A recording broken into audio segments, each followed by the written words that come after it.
जिसने अभी तक एसआईआर फॉर्म फिलअप नहीं किया है, क्या उसको भारत सरकार देश से निकाल सकती है और हो सकता है कि उसको जेल भी जाना पड़ सकता है। ऐसी कौन सी वो कार्रवाई है जो भारत सरकार उस व्यक्ति पर कर सकती है, आइए जानते हैं इस वीडियो के अंदर। सबसे पहले हमें जानना होगा कि एसआईआर एक्चुअल में होता क्या है। तो दोस्तों, एसआईआर का फुल फॉर्म है स्पेशल इंटेंसिव रिवीजन। इसको हम बहुत ही आसान तरीके से समझते हैं। मान लीजिए कि आपके दादाजी या फिर आपके पिताजी ने अपने समय में एक घर खरीदा होगा, जिस घर के अंदर उन्होंने सारी जरूरत की चीजें आपके लिए रखी होंगी। पर आज के समय में अगर आप देखेंगे तो उनमें से कई चीजें ऐसी हैं जिनको फिर से रेनोवेशन की जरूरत है, जैसे कि कुछ दीवारें, कुछ छत हो गई या फिर लकड़ी के दरवाजे वगैरह हो गए, और उनको समय के हिसाब से ही चेंज कर दिया जाता है या फिर उसको फिर से रिपेयर कर दिया जाता है। Same as it is ECI कर रही है। ईसीआई मतलब कि इलेक्शन कमीशन ऑफ इंडिया।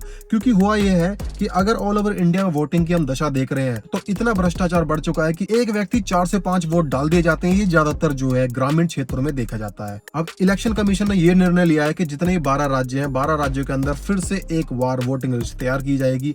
इसका फायदा यह भी है कि उस समय की टेक्नोलॉजी के हिसाब से उन्होंने जितनी हमारी जानकारी ली होगी वो शायद सफिशिएंट ना हो, पर आज के समय की जानकारी हमें बहुत जरूरी है, क्योंकि आज के टाइम में देखे जाए तो टेक्नोलॉजी बहुत एडवांस हो चुकी है। इससे फायदा है कि ये भी हो जाएगा कि जिन व्यक्तियों के अभी तक वोटिंग लिस्ट में नाम नहीं है या फिर उनके वोट नहीं बने हैं किसी कारणवश, वो फिर से अपने वोट के लिए आवेदन कर सकते हैं। पर उसके लिए उनको पहले अपना पुराना रिकॉर्ड दिखाना पड़ेगा जो उनके पिताजी या फिर दादाजी वोट करते आए हैं। इससे फायदा यह है कि लीगल और इलीगल जितने भी वोट्स हैं उनको फिल्टर कर दिया जाएगा। इससे फायदा है कि ये भी है कि अगर आपने अभी तक एनरोल नहीं किया है एसआईआर फॉर्म के लिए तो जल्दी जल्दी जाकर एनरोल कर दीजिए, क्योंकि इसकी तिथि 5 थी और इसको एक्सटेंड करके अब 11 दिसंबर कर दी गई है। और अगर गलती से भी आपने इसमें एनरोल नहीं किया तो इसका मतलब ये है कि आप आने वाले 4 से 5 सालों के लिए वोट नहीं कर पाएंगे, आपको वोटर लिस्ट से वंचित कर दिया जाएगा। और साथ में अगर आने वाले समय में कुछ भी सरकार की स्कीम्स आती हैं वो आप तक नहीं पहुंचेंगी और ना ही आप उन सभी स्कीम्स का लाभ ले पाएंगे। और बात रही भारत से बाहर निकाल देने वाली बात, अगर आपने फॉर्म फिलअप नहीं किया तो ये जहां तक उम्मीद है फेक न्यूज है।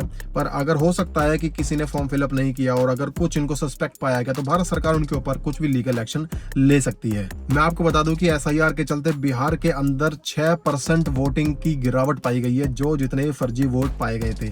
इससे फायदा है कि ये भी है कि जितने लोग ही मृत हैं उनके नाम पर जो लोग वोटिंग कर देते हैं या फिर वोट डाल जाते हैं उनको उस वोटर लिस्ट से हटा दिया जाएगा, और जो लोग एलिजिबल हैं और जो लोग लीगल हैं उनको वोटिंग लिस्ट में डाल दिया जाएगा। तो दोस्तों, ये थी एसआईआर की पूरी परिभाषा।